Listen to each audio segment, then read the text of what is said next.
10th scan காப்பிக்கான download வந்து உங்களுக்கு அரசு தேர்வுகள் இயக்கம் அனௌன்ஸ்மெண்ட் கொடுத்துட்டு இருக்காங்க. ஏற்கனவே 16ஆம் தேதி, அதாவது ஜூன் 16ஆம் தேதி தமிழ், மேக்ஸ் ஆப்ஷனல் லாங்குவேஜ் கொடுத்திருந்தாங்க. 17ஆம் தேதி உங்களுக்கு இங்கிலீஷ் சப்ஜெக்ட் கொடுத்திருக்காங்க. நாளைக்கு 18ஆம் தேதி என்ன சப்ஜெக்ட்னு இப்ப அனௌன்ஸ் பண்ணிருக்காங்க. நாளைக்கு 18/6/2026 சயின்ஸ் சப்ஜெக்ட் கோட் 006 இதனுடைய ஸ்கேன் காப்பியை நீங்க நாளைக்கு டவுன்லோட் பண்ணிக்கலாம். இதுல முதல் பாக்ஸ்ல உங்க எக்ஸாம் ரோல் நம்பர் என்டர் பண்ணுங்க. அடுத்த பாக்ஸ்ல உங்க டேட் ஆஃப் பர்த்தை இதே ஃபார்மேட்ல என்டர் பண்ணுங்க. சர்ச் கொடுத்தீங்க அப்படின்னா உங்க ஸ்கேன் காப்பி டவுன்லோட் கேட்கும். டவுன்லோட் கிளிக் பண்ணீங்க அப்படின்னா டவுன்லோட் ஆகிரும். ஸ்கேன் காப்பியை நீங்க டவுன்லோட் பண்ண பிறகு அதுல என்னென்ன செக் பண்ணணும், முதல்ல டோட்டல் எல்லாம் கரெக்டா இருக்கான்னு ஒரு தடவை செக் பண்ணி பார்த்துங்க. அடுத்தது ஏதாவது ஆன்சர் கரெக்ட் பண்ணாம இருக்காங்களா அப்படின்னு ஒரு தடவை செக் பண்ணுங்க. அடுத்தது ஆன்சரை கரெக்ட் பண்ணிட்டு அதுக்கு மார்க் போடாம இருக்காங்களா அப்படின்னு ஒரு தடவை செக் பண்ணுங்க. ஏதாவது ஒரு ஆன்சருக்கு மார்க் கம்மியா இருக்கா அப்படின்னு ஒரு தடவை செக் பண்ணுங்க. ஏதாவது ஆன்சருக்கு உள்ள மார்க்கை ஃப்ரண்ட் பேஜ்ல ஆட் பண்ணாம இருக்காங்களா அப்படின்னு ஒரு தடவை செக் பண்ணிக்கிங்க. உங்க ஸ்கேன் காப்பியில் உள்ள மார்க்குக்கும் ப்ரொவிஷனல் மார்க் ஷீட்ல உள்ள மார்க்குக்கும் ஏதாவது டிஃபரன்ஸ் இருக்கா அப்படின்னு ஒரு தடவை செக் பண்ணிக்கிங்க. இப்ப சொன்ன பாயிண்ட்ஸ்ல ஏதாவது இருந்துச்சு அப்படின்னா நீங்க தாராளமா ரீவேல்யூஷன் ரீடோட்டலிங் அப்ளை பண்ணலாம். இப்ப நீங்க ஸ்கிரீன்ல பாக்குறது 10th ரீவேல்யூஷன் அப்ளிகேஷன் இயர் வந்து 2026. இந்த ரீவேல்யூஷன் ஃபார்ம் தமிழ்லயும் இருக்குது, இங்கிலீஷ்லயும் இருக்குது. நீங்க ஏதாவது ஒன்ன நீங்க டவுன்லோட் பண்ணி பிரிண்ட் எடுத்து அதை ஃபில்அப் பண்ணி நீங்க சப்மிட் பண்ணலாம். இந்த ரீவேல்யூஷன் ஃபார்மை எப்படி ஃபில்அப் பண்றது அப்படின்னு பார்க்கலாம். லெஃப்ட் சைடில் உங்க நேம் எழுதிக்கிங்க. ரைட் சைடு அந்த பிளாக்ல வந்து என்ன பண்ணுங்க அப்படின்னா உங்க எக்ஸாம் ரோல் நம்பரை எழுதிக்கிங்க. முதல் காலத்துல என்னென்ன சப்ஜெக்ட்னு இருக்கும், ரெண்டாவது காலத்துல சப்ஜெக்ட் கோடு இருக்கும், மூணாவது காலத்துல உள்ள பாக்ஸ்ல நீங்க டிக் பண்ணிக்கணும். அதாவது எந்த சப்ஜெக்ட்டுக்கு நீங்க ரீவேல்யூஷன் அப்ளை பண்ண போறீங்களோ அந்த சப்ஜெக்ட்டுக்கு நேரா உள்ள பாக்ஸை நீங்க டிக் பண்ணிக்கணும்.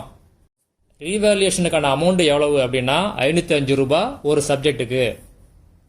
அதுக்கு அடுத்த உள்ள காலத்துல எந்த ஆன்சருக்கு உங்களுக்கு மார்க் கம்மியா போட்டிருக்காங்க அப்படின்னு நீங்க நினைக்கிறீங்களோ அந்த பேஜ் நம்பர், கொஸ்டின் நம்பர், அதுக்கான காரணம், இது மூணையும் அடுத்த காலத்துல அந்த சப்ஜெக்ட் நேரா எழுதணும். கீழே டோட்டல் அமௌண்ட் போடுங்க. அதாவது நீங்க எத்தனை சப்ஜெக்ட்டுக்கு அப்ளை பண்றீங்களோ அந்த டோட்டல் அமௌண்ட்டை இங்க போடணும். அது கீழே உள்ள பாக்ஸ்ல எத்தனை சப்ஜெக்ட் நீங்க அப்ளை பண்ண போறீங்களோ அந்த சப்ஜெக்ட் நம்பர், டோட்டல் நம்பரை நீங்க எழுதணும். அடுத்தது 2 பாயிண்ட்ஸ் கொடுத்திருக்காங்க. என்ன பாயிண்ட்ஸ் அப்படின்னா ரீவேல்யூஷன் பண்றதுக்கான விதிமுறைகள் அப்படின்னு சொல்லிட்டு 2 பாயிண்ட்ஸ் கொடுத்திருக்காங்க. முதல் பாயிண்ட்ஸ் என்ன சொல்லியிருக்காங்க அப்படின்னா இந்த ரீவேல்யூஷன் யார் பண்ணுவா அப்படின்னா 3 டீச்சர்ஸ் பண்ணுவாங்க. 3 பேருமே சீனியர் சப்ஜெக்ட் டீச்சர்ஸ்.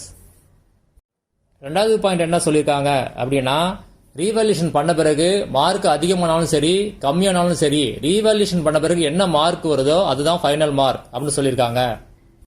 அடுத்தது உறுதிமொழி இருக்கு. அங்க நீங்க சைன் பண்ணணும், இல்லைன்னா உங்க பேரண்ட் சைன் பண்ணணும். அது கீழே நோட்ஸ்னு சில பாயிண்ட்ஸ் கொடுத்திருக்காங்க. என்ன கொடுத்திருக்காங்க அப்படின்னா இந்த ரீவேல்யூஷன் அப்ளிகேஷனை என்னைக்கு சப்மிட் பண்ணணும் அப்படின்னா 17/6/2026 முதல் 23/6/2026 வரை நீங்க சப்மிட் பண்ணணும். அதுவும் காலை 11 மணி முதல் மாலை 5 மணி வரை அப்படின்னு சொல்லியிருக்காங்க.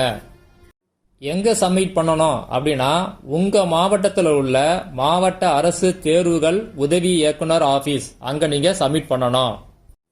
இல்லனா முதன்மை கல்வி அலுவலர் ஆபீஸ் யாராரு அப்படின்னா செங்கல்பட்டு, திருப்பத்தூர், ராணிப்பேட்டை, மயிலாடுதுறை, தென்காசி, கள்ளக்குறிச்சி இங்க உள்ளவங்களாம் எங்க பண்ணணும் அப்படின்னா முதன்மை கல்வி அலுவலர் ஆபீஸ்.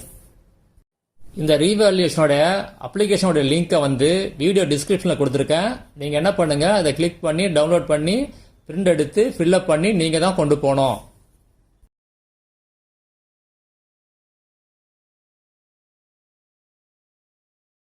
இப்போ நீங்க ஸ்கிரீன்ல பாக்குறது 10th ரீடோட்டலிங் அப்ளிகேஷன் ஃபார்ம். இது 2026க்கானது. இந்த ஃபார்ம் தமிழ் அண்ட் இங்கிலீஷ் ரெண்டுமே இருக்கு. நீங்க எதை வேணாலும் சப்மிட் பண்ணலாம். இந்த ஃபார்ம் எப்படி ஃபில்அப் பண்ணுறதுன்னு பார்க்கலாம். லெஃப்ட் சைடில் உங்கள் நேமை எழுதிக்கிங்க.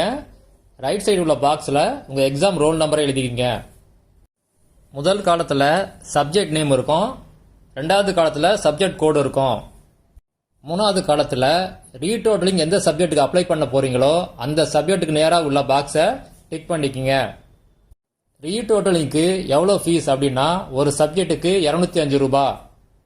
அடுத்த காலத்தில் உங்கள் ப்ரொவிஷனல் மார்க் ஷீட்டில் உள்ள மார்க்குக்கும் ஸ்கேன் காப்பியில் உள்ள மார்க்குக்கும் டிஃபரன்ஸ் இருந்துச்சு அப்படின்னா அந்த சப்ஜெக்ட்டுக்கு நேராக உள்ள பாக்ஸை டிக் பண்ணிக்கிங்க. அடுத்த காலத்தில் டோட்டல் மார்க்கில் மிஸ்டேக் இருந்துச்சு அப்படின்னா அந்த சப்ஜெக்ட்டுக்கு நேராக உள்ள பாக்ஸை டிக் பண்ணிக்கிங்க. அடுத்த காலத்தில் ஏதாவது ஆன்சரை கரெக்ட் பண்ணாமல் இருந்தாங்க அப்படின்னா இல்லைன்னா கரெக்ட் பண்ணிட்டு மார்க் போடாமல் இருந்தாங்க அப்படின்னா இல்லை மார்க் கொடுத்துட்டு அதை ஃப்ரண்ட் பேஜில் ஆட் பண்ணாமல் இருந்தாங்க அப்படின்னா அந்த சப்ஜெக்ட்டுக்கு நேராக உள்ள பாக்ஸில் அடுத்த காலத்தில் நீங்கள் டிக் பண்ணிக்கிங்க. அடுத்தது ஒரு 5 பாயிண்ட்ஸ் கொடுத்துருக்காங்க. என்ன 5 பாயிண்ட்ஸ் அப்படின்னா ரீடோட்டலிங் எப்போ அப்ளை பண்ணணும் அப்படின்னு சொல்லி ஒரு 5 பாயிண்ட்ஸ் கொடுத்துருக்காங்க. முதல் பாயிண்ட்ஸ் என்ன சொல்லியிருக்காங்க அப்படின்னா டோட்டலில் மிஸ்டேக் இருந்துச்சு அப்படின்னா நீங்கள் ரீடோட்டலிங் அப்ளை பண்ணணும். ரெண்டாவது பாயிண்ட் என்ன சொல்லியிருக்காங்க அப்படின்னா ஆன்சரை கரெக்ட் பண்ணியிருக்காங்க ஆனால் மார்க் கொடுக்கல அப்படின்னா நீங்கள் ரீடோட்டலிங் அப்ளை பண்ணணும். மூணாவது பாயிண்ட் என்ன சொல்லியிருக்காங்க அப்படின்னா மார்க் கொடுத்துருக்காங்க ஆனால் அது ஃப்ரண்ட் பேஜில் கொண்டு வரல அப்படின்னா நீங்கள் ரீடோட்டலிங் அப்ளை பண்ணணும். நாலாவது பாயிண்ட் ரொம்ப ரொம்ப இம்பார்ட்டன்ட் பாயிண்ட் என்னன்னா ஆன்சரை கரெக்ட் பண்ணவே இல்லை அப்படின்னா நீங்கள் ரீவேல்யூஷன் போகக்கூடாது, ரீடோட்டலிங் தான் போகணும். அஞ்சாவது பாயிண்ட் என்ன சொல்லியிருக்காங்க அப்படின்னா மார்க்கில் டிஃபரன்ஸ் இருந்துச்சு, அதாவது ப்ரொவிஷனல் மார்க் ஷீட்டில் உள்ள மார்க்குக்கும் ஸ்கேன் காப்பியில் உள்ள மார்க்குக்கும் டிஃபரன்ஸ் இருந்துச்சு அப்படின்னா நீங்கள் ரீடோட்டலிங் போகணும்.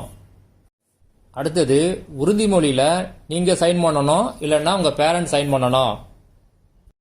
அடுத்தது நோட்ஸ்னு சொல்லி சில பாயிண்ட்ஸ் கொடுத்துருக்காங்க. என்ன பாயிண்ட்ஸ்னு பார்க்கலாம். இந்த ரீடோட்டலிங் அப்ளிகேஷனை என்னைக்கு சப்மிட் பண்ணணும் அப்படின்னா 17/6/2026 முதல் 23/6/2026 நீங்கள் சப்மிட் பண்ணணும். காலையில் 11 மணிலேருந்து ஈவினிங் 5 மணிக்குள்ள நீங்கள் சப்மிட் பண்ணணும். எங்கே சப்மிட் பண்ணணும் அப்படின்னா உங்கள் மாவட்டத்தில் உள்ள மாவட்ட அரசு தேர்வுகள் உதவி இயக்குனர் ஆஃபீஸ் இங்கே தான் சப்மிட் பண்ணணும்.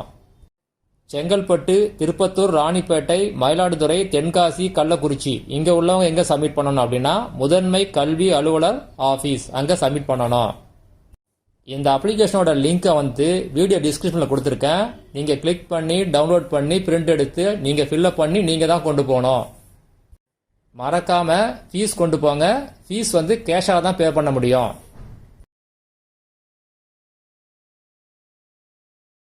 ரீவேல்யூஷன் ரீடோட்டலிங் இதுக்கான ரிசல்ட் எப்போ டிக்ளேர் பண்ணுவாங்க அப்படின்னா 10th சப்ளிமெண்ட்ரி எக்ஸாமுக்கு ஒரு 2 or 3 டேஸுக்கு முன்னாடி தான் உங்களுக்கு டிக்ளேர் பண்ணுவாங்க. எந்த மாதிரி டிக்ளேர் பண்ணுவாங்க அப்படின்னா ஆன்லைனில் டிக்ளேர் பண்ணுவாங்க. யாருக்கெல்லாம் மார்க் சேஞ்ச் ஆச்சோ அவங்க ரோல் நம்பர் மட்டும் டிஸ்பிளே பண்ணி உங்களுக்கு ரிசல்ட்டை டிக்ளேர் பண்ணுவாங்க. மார்க் உங்களுக்கு சேஞ்ச் ஆகலை அப்படின்னா உங்கள் ரோல் நம்பர் அந்த லிஸ்ட்டில் வராது. அதுக்கு பிறகு நீங்கள் ஒரு புது ப்ரொவிஷனல் மார்க் ஷீட்டை டவுன்லோட் பண்ணிக்கணும். ஒரிஜினல் மார்க் ஷீட் எப்போ இஷ்யூ பண்ணுவாங்க அப்படின்னா செப்டம்பர் 1st வீக்கு இஷ்யூ பண்ணுவாங்க. ரீவேல்யூஷன் ரீடோட்டலிங் அப்ளை பண்ணவங்களுக்கும் அதே டேட்டு தான், அப்ளை பண்ணாதவங்களுக்கும் அதே ஒரே டேட்டில் தான் ஒரிஜினல் மார்க் ஷீட்டு இஷ்யூ பண்ணுவாங்க. எல்லா அப்டேட்டும் இந்த சேனலில் வீடியோ வரும், மிஸ் பண்ணாமல் பாருங்கள்.